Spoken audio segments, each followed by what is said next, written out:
配合台南市政府推动的宗教优质化政策，凌霄宝殿武陵宫在重大节庆中采用自前集中烧，并减少放炮啊。除此以外，在中原普渡以及献武上帝万寿期间，也鼓励信众透过人工方式准备贡品。发挥过后，信众会当选择将贡品摕登去厝，或者是捐出来。所有捐赠的贡品会统由庙方伫4月末年中举办寒冬送暖活动，送予弱势家庭，达到敬诚公益拢兼顾的意义。自从1805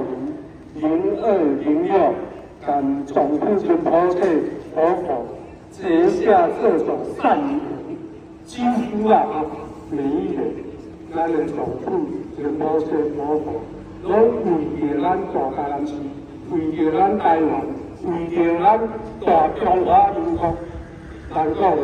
为了天下的苍生，所以伊拢来到台南，一定拢来咱的所在遮举办这个活动的科仪，希望借助这个活动，我们来消弭这些障碍所以我们每一个城、每一个公庙都是这样才能发挥兴盛广大所以那么都是要随众的而来。